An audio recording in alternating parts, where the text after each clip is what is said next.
All right, hello everybody. Today I've got something for you that I kind of enjoyed writing.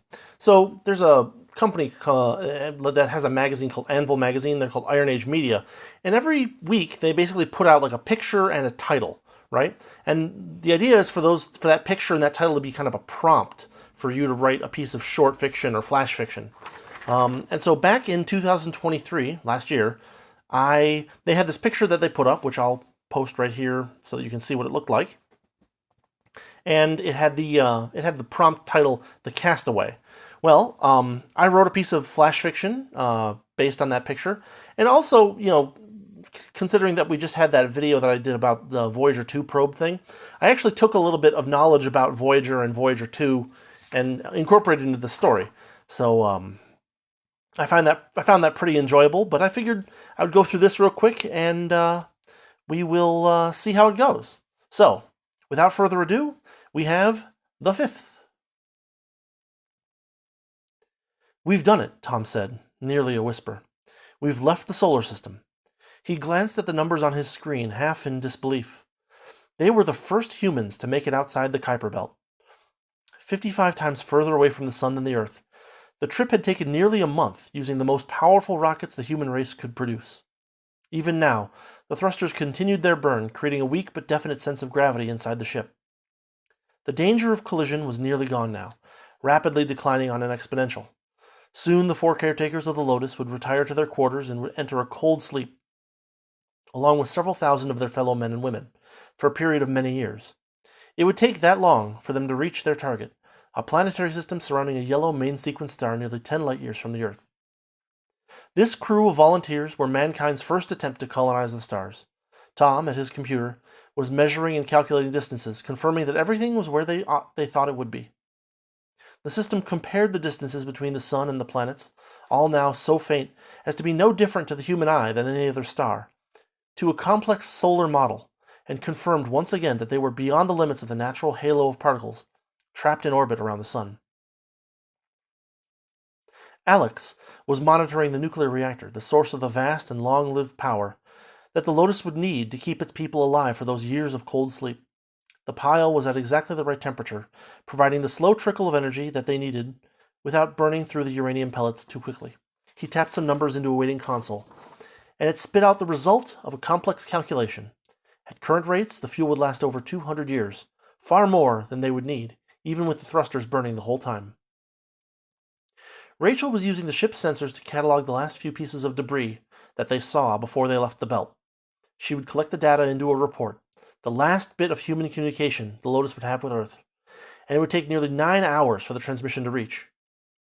Those last voice clips she would record would be the last anyone now living on Earth would hear of them. Their next transmission would be generations in the future. Morris was pulling himself carefully along the rails that went down the middle of the 2 rows of sleeping pods. He had been carefully checking each one and its occupant for the last few hours, and now he was nearly done. Everything was exactly as it should be, each future colonist sleeping soundly, arms crossed over his or her chest, illuminated by a pale blue light. The room itself was cold from the thousands of icy pods. It made no sense to waste energy heating it. Morris's breath puffed out, a tiny cloud of fog painting the inside of his helmet. The silence was shattered by Rachel's voice coming over the intercom. "Everyone, could you please get up here?" she asked. Morris continued working on the pods. He only had a few dozen more to go. "What's the matter?" Tom's voice echoed, breaking the delicate silence again, and Morris rolled his eyes. Was all this chatter necessary? They only needed to do a few more hours' work, and they could finally sleep. Morris just wanted to be done with it, to lay back in a soft pod and while away the next century in blissful quiet. But it was not to be. "Just come up here," Rachel's voice came back. "Everyone, to the comm room, please." There was an odd urgency in her voice. Morris finished one more check and started to make his way to the ship's central spine, and then he made his way to the communications room where Rachel usually worked. He arrived a few steps after Alex, and they bumped helmets as Morris tried to go through the tiny door into the tiny room. Tom was already inside, and Rachel was at her seat, staring at her screen. They all crowded around to see. When Tom saw that everyone was present, he asked, "What's the matter?" Rachel was pale, sweat trickling down her face. "Something," she said, barely able to get the words out. "Something big." There was a trace on the screen. The LiDAR system showed an outline, one long, continuous shape. It must have been tens of kilometers across, but it didn't look natural, thought Tom, as he gazed at the red, pulsing halo. It was far too long, its edges far too straight, too regular. Tom licked his lips. "What is it?" he asked. Rachel shook her head. "I don't know. It's too big and it's moving all wrong. It's not a part of the Kuiper Belt." Through his helmet, Alex spoke. "It's getting closer." The Lotus was never designed to maneuver like this. There was very little they could do. "Why didn't we see it until now?" Morris asked. The sensor package should have been able to see something this large from thousands of times further away. They needed to be able to see that far out because they could barely change their course. They had only needed to avoid one little bit of debris up until now, and they had had nearly a day of advance notice. This thing that was approaching them, it was only minutes away. "I don't know," Rachel said. "We should have seen something like this days ago." They all glanced at the screen again. The shape was closer now, moving in slowly, as if it was matching their speed. Then they heard it. It wasn't a sound. It was all in their heads. "Hello, children of..." It sounded strange, like it was partly covered by static, bits of the sentence cut off in a garble of noise. The words repeated. The four astronauts all shook their heads and asked each other questions in disbelief. "Did you hear that?" "Did you?" "Yes." "Is it on the intercom?" "No, the audio display on my helmet didn't move." "What is it? What is it?" The shape on the display was dangerously close now, still getting closer. There wasn't anything they could do. Suddenly, the weak but constant pull from their thrusters lurched in a new direction. They all held on for dear life as they were nearly thrown across the tiny room.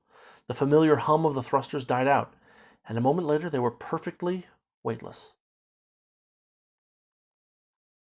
"Hello, children of..." they heard again. Somehow the voice sounded like it was coming from the airlock down at the other end of the ship. They felt an irresistible urge to go there.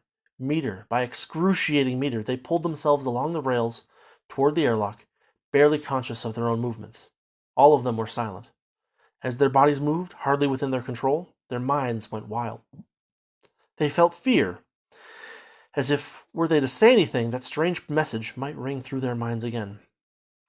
They felt violated from a foreign presence that had rung out in each of their minds.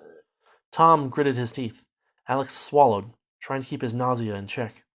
Rachel was breathing shallowly and rapidly. The inside of Morris's helmet was fogged from his ragged breaths. They reached the airlock. There was a sound outside, when there shouldn't have been. The airlock's console suddenly blinked from red to green. There was air on the other side of that door.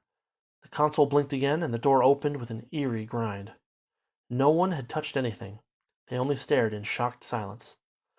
The door opened into a dimly lit hallway, perfectly octagonal and disappearing into darkness a few dozen meters away. A moment later, a shape came out of the darkness. 2 shapes, no, 3, 4.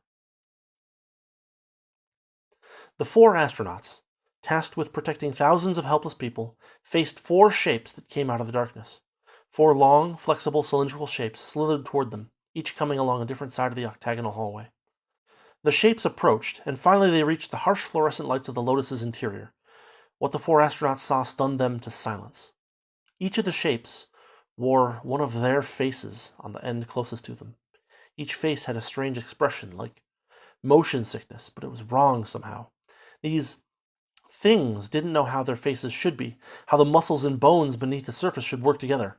Only the general shape and features, confused volumes of flesh. The 4 shapes stopped a couple of meters from the stunned people. They hung in the doorway of the airlock, swaying gently. Tom swallowed and cleared his throat. We come in peace?" He wasn't prepared for this, to be the first man to speak to an extraterrestrial intelligence. He raised his hand, palm forward, slowly and tentatively. The 4 faces twitched slightly at his words, then returned to their original state. Then, one of the shapes spoke. It was the same voice they had heard in their heads, but this time it was a real sound. Some of the garbled noise was gone, but there was still a curious crackle in the sound. "Hello, from the children of planet Earth," it said. Morris's face went pale. He had heard this before in some history class. It was a recording, one that had been sent out into the stars many decades ago. The aliens were repeating the recording back to them. One of the aliens moved, and a thin, ropey appendage raised up like a finger and pointed at Tom. The people had known of the life on the third planet of this star system for some time. They had stumbled upon a bizarre lump of metal and polymer, filled with strange artifacts. They had seen images of what these creatures looked like, heard sounds that they made. They had run their fingers over the artifacts, enjoying the cool metal and smooth plastic. They had even learned the smell of these strange creatures from a few stray fingerprints on the inside of the device. And now, finally, they had taste. Well, that's my little piece of flash fiction there. It was fun because I thought the title was sufficiently obscure, enigmatic, that people wouldn't guess what I was talking about. But yes, the fifth is the fifth sense, taste. The idea being that these aliens have been outside the solar system trying to figure out what they should do about humanity, and that they needed to wait until they had data on all five senses. Sight, smell, touch, sound, and taste.